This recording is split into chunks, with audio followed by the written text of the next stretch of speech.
Tapos na yun. Ayan, kapiling pa natin sa pagkakataong ito pong dating tagapangulo. Yan naman ang titulong pag-uusapan natin, dating tagapangulo o dating president, former president of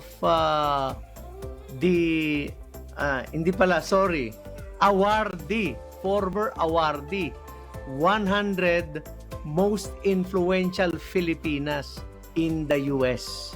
Mula po yan sa Filipino Women's Network, yung FWN. Kasama pa rin natin si Miss Alicia Fortaleza, isang retired registered nurse dito po sa California. Alice? Yes. Siguro, Ano po? ang maganda ngayon ay sabi nga natin iba yung talagang yung accomplishment mo nararamdaman mo lalo na kung may mga ibang tao o ibang organization na talagang kikilalanin ka na talagang nalalaman mo ay you actually did something not just for yourself, not just for your family, but for the whole community. Tama ba, Alicia? Opo. Tama po. Oo. Ngayon, from what I learned is that back in 2012, you were one of the 100 most influential Filipino women in the US, 'di ba? Ito ay Opo. pinrovide sa iyo ng yung Filipino Women's Network. Alicia, i-share mo naman sa amin, how was the experience and what led to it being awardee of the Filipino Women's Network? Ang unang-una, bago ka ma-awardan, is somebody has to nominate you. And usually, ang nag-nominate sa iyo is somebody who knows you in the workplace, sa community, or sa profession mo, that they know you have done something more than the usual work or usual things that a regular person would do. So, kaya nila tinawag na 100 Most Influential Filipina Women in the US at that time. Ngayon, 100 Most Influential Filipina Women in the world. Ang nila, global na. Pero at that time in 2012, kami yata yung huli na meron only in the US.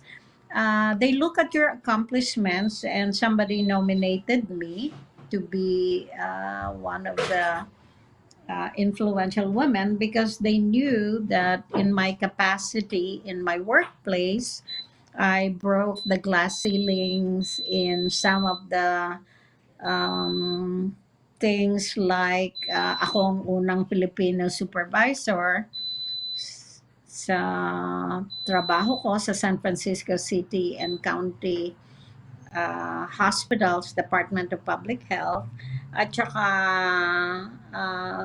doing other volunteer missions. And so more of my professional accomplishments and my work. Yun ang basis nila. And by that time, 2012, have you ever been involved in any other organizations, particularly any Filipino organizations that you're involved with?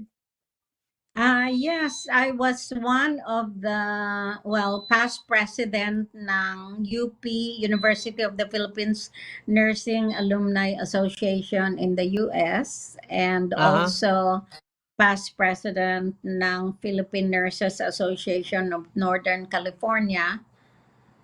And currently ngayon, I'm vice president of the South San Francisco Golden Gate Lions Club. So, member Okay. ako ng mga usually non-profit organizations and doing community work.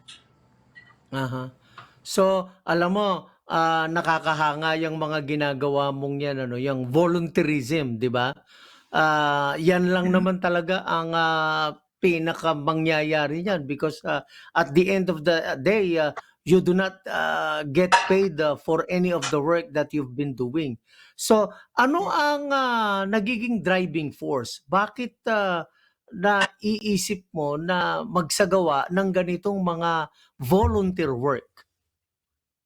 I guess I had been geared towards community work, especially when I was in the UP Diliman campus. Ang mga estudyante usually were geared towards community work. Yun ang feeling ko na naipa ano sa ulo namin na you can always share your knowledge at saka gusto ko matuto din ng mga iba, whatever experience or things that I have done, I'm willing to share with the others. Parang yun ang satisfaction ko. Uh-huh. But I am sure as an awardee of the Filipino Women's Network, 'di ba? You Ah, actually also got involved with the organization. Have you ever been involved with the any as in a any formal capacity? yeah, with the FWN, I became a board member for 2 years in a row. And what we did as an organization is to be able to create leadership among Filipino women and also to be active not only in your profession or the home but in the legislative way. Kaya ngayon marami ka nang nakikitang mga Filipinos, not only men but also women in the political arena. Kasi that's the Mhm. only way you would be able to change some of the legislation. Kung halimbawa, if you don't think things are being fair with your community, then you can be actively involved in that too.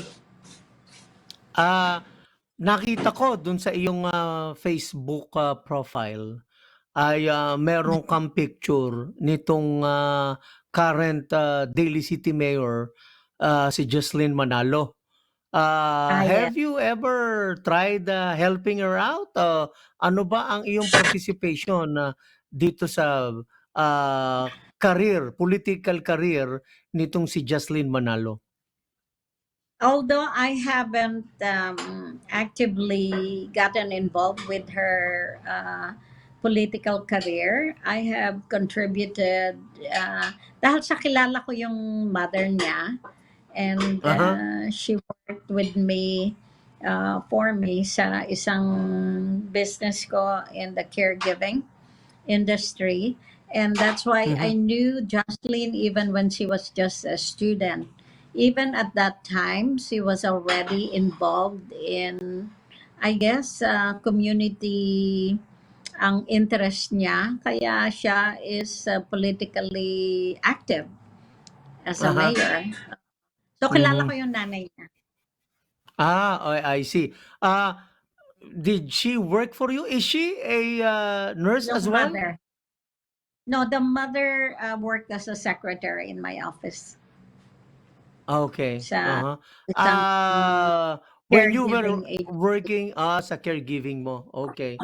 Okay. Did you ever own a care home? I used to have a lot of care homes kasi I'm Okay. a single mother and I'm a Uh-huh. single mother of three. They're all adults now, of course. And two of my children became nurses also. Kasi ang Okay. nurse is may picture ako sa Facebook. You'll probably see them.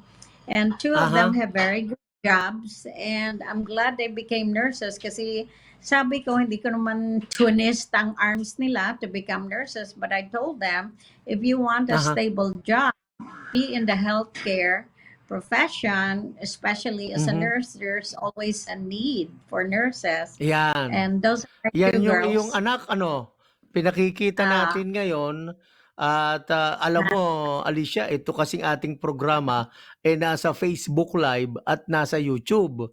Kaya uh, ipinakikita natin yung picture na kasama mo yung dalawang napakagandang anak. Sila ba ay nagmana Mhm. sa'yo o sa iba? Ikaw talaga Don. No, kakatawa ka. I don't know. The picture will speak louder than my words, but Aha, I agree. the two girls, yung panganay nasa may just a picture looking at it on the right side is a nurse Aha, in case manager siya sa Rocklin, California. That's okay. in Aha, Sacramento. Tapos Sacramento, yung yes. yung youngest nasa left side ko. Actually left side when you're looking at the picture.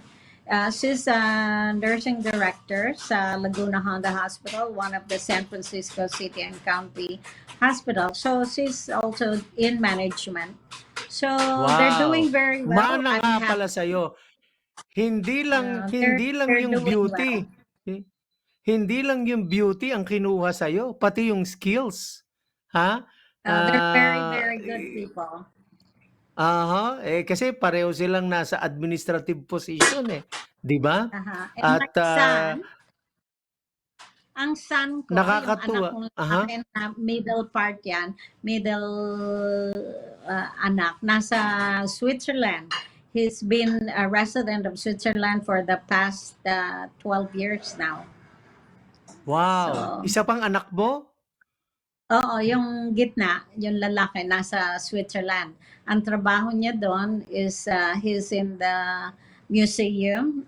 He graduated dito sa California ng California College of Arts and Trades Uh-huh, and he mhm, likes art.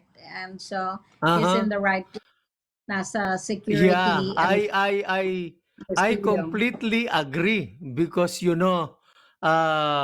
alam mo sabi nga natin if there's any place that is Instagrammable, that is bagay na i-Facebook at Mm, i-YouTube, it will always be Switzerland. Napakaganda ng Switzerland.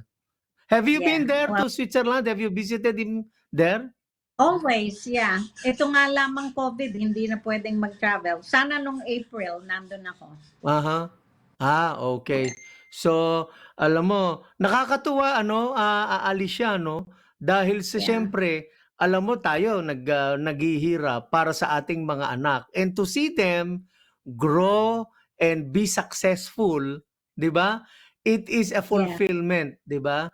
So, correct. those are the experience that you actually get, the experiences that you actually all the hardships, ito ang pinakapremyo. Makita mo na sila are standing on their own feet and all are Mhm. successful. Kaya nakatutuwa ang iyong nagiging journey sa buhay na ito. Alam mo, Alicia, pag-usapan naman natin mamaya sa pagbabalik natin itong iyong mga advokasya sa ang ibig sabihin itong iyong mga ginagawa sa komunidad na isang bagay na sabi nga natin ginagawa mo out of love of the community. Papaliwanag po yan ni Alice sa pagbabalik po ng Radyo Agila sa Amerika.